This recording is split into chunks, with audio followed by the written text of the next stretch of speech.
What if I told you that the lifestyle choices you make every single day, things like how you move, what you eat, how you sleep, could genuinely reverse or prevent erectile dysfunction naturally? That's exactly what we're going to talk about today. We'll cover what actually causes erectile dysfunction. We'll address the controversial question about pornography. And most importantly, I'll share the specific daily habits that can restore your function without medications. Before we dive in, where are you watching from? Drop your location in the comments. I love seeing how far this community reaches. I'm Dr. Nerita, and I've spent the past 12 years helping men understand their bodies with clarity and compassion. So let's talk like I would with any patient sitting across from me, with care, with evidence, and with zero judgment. First, let's understand what's actually happening when you get an erection. Your penis contains two spongy chambers called the corpora cavernosa. These are your erectile tissues. When you become aroused, your brain sends signals through your spinal cord to the nerves in your penis. These nerves release a molecule called nitric oxide. Think of nitric oxide as the ignition switch for erections. When it's released, the muscles in those spongy chambers relax, allowing blood to rush in, the pressure builds, the tissues expand, and this expansion compresses the veins around them, preventing blood from leaving. That's what creates and maintains firmness. Here's something remarkable. At rest, the oxygen levels in your penile tissues hover around 20 to 40 millimeters of mercury. During an erection that nearly triples to 90 to 100, there's no other organ in your body with that much dynamic blood flow. This is why erections are such a powerful indicator of your overall vascular health. Now, let's talk about what goes wrong. Most men assume erectile dysfunction is purely physical, but the truth is more nuanced. There are four main categories, and understanding them changes everything. First, psychogenic causes. This is when psychological factors like stress, anxiety, depression, or relationship concerns interfere with your ability to get or maintain an erection. And here's what most men don't realize. Even if you have a physical issue, not being able to perform creates mental stress. That stress makes it harder to perform next time, and that becomes a vicious cycle. Performance anxiety is incredibly common. You go into an intimate moment worried about whether you'll perform.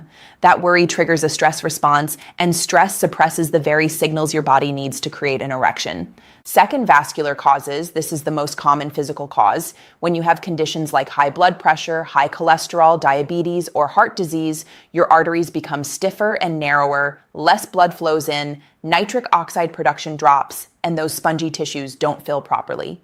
Here's something critical. The arteries in your penis are significantly smaller than the arteries to your heart, about 1 to 2 millimeters compared to 3 to 4 millimeters. This means you'll notice blood flow problems in your penis years before you ever experience chest pain. Erectile dysfunction is often the canary in the coal mine for cardiovascular disease. Third, neurologic causes. Conditions like spinal cord injury, multiple sclerosis, or surgeries in the pelvic area can damage the nerves that signal erections. Fourth, hormonal causes. While testosterone plays a role, only about 3% of erectile dysfunction is purely hormonal. Most cases are multifactorial. And then there are medications, antidepressants, blood pressure medications, antihistamines, and pain medications can all interfere with erectile function. If you're taking any of these, talk to your doctor about alternatives. Now let's address the million-dollar question. Does pornography cause erectile dysfunction? This is where I need to be very clear about what the research actually shows. Multiple studies have looked at men who use pornography, how frequently they use it, and their erectile function, and they have not found a direct causal correlation. However, and this is important, there are certain individuals who are at higher risk. If you have underlying depression, anxiety, stress, or moral incongruence with pornography use, meaning you feel conflicted about it based on your values, you may be more susceptible to psychogenic erectile dysfunction. You might also notice problems if you find yourself preferring masturbation with pornography over partnered intimacy. This can happen because you become habituated to very specific types of stimulation that are difficult to replicate in real life. The takeaway is that pornography itself isn't the villain, but your relationship with it matters if you feel it's becoming a substitute rather than a supplement that's worth examining. All right, now let's get to what you can actually do about this. First and foremost, treat your underlying health conditions. If you have high blood pressure, get it controlled. If you have diabetes, manage your blood sugar. If you have high cholesterol, address it. Without fixing these foundational issues, no amount of supplements or lifestyle changes will fully restore your function. Second, exercise, and I don't mean casually walking once a week. Randomized controlled trials, the gold standard of medical research, have shown that men who engage in 30 to 60 minutes of moderate aerobic exercise 3 to 5 times per week see statistically significant improvements in erectile function. We're talking about activities like brisk walking, where you can hold a conversation, but someone would know you're exercising, cycling, swimming, treadmill work. Why does this work? Because exercise improves blood vessel function. Healthier blood vessels produce more nitric oxide. More nitric oxide means better blood flow to your erectile tissues. And if you incorporate resistance training, you'll also see improvements in testosterone levels. Men with more severe erectile dysfunction actually see the greatest improvements from exercise. There's more room to improve, and the body responds.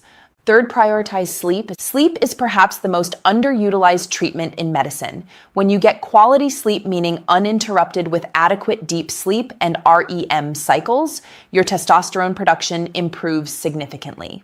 Studies show that men who sleep 7 hours or more with good sleep quality have better erectile function.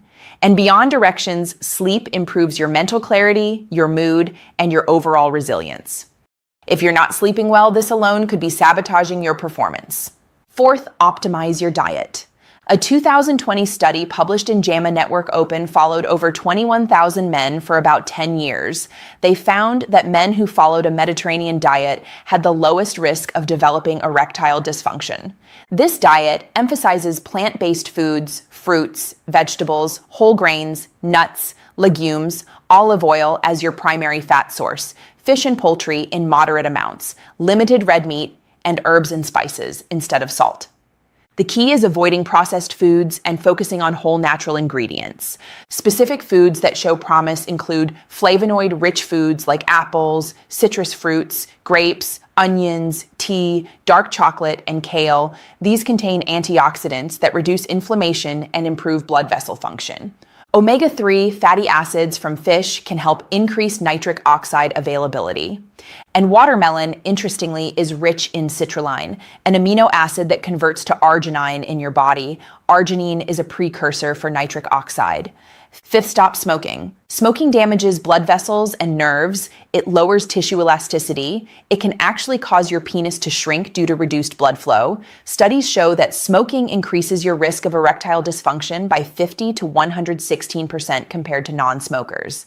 The good news is that if you quit, especially if you're younger, you can restore healthy erectile function. Sixth, limit alcohol.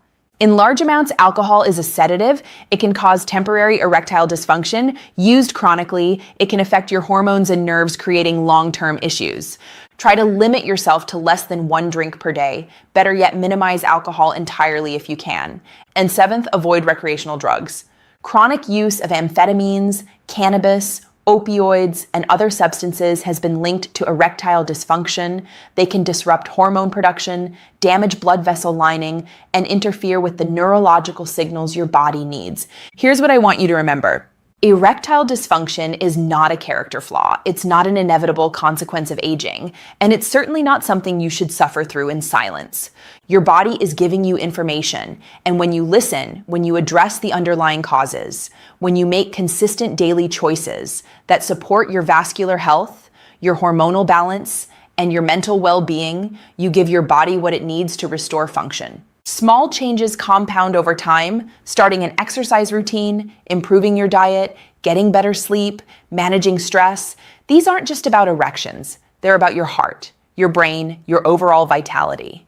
You deserve to feel capable, confident, and connected, and these changes can help you get there. If this information helped you understand your body a little better, take a moment and subscribe. I release new evidence-based content every week designed to help men over 60 reclaim their vitality naturally.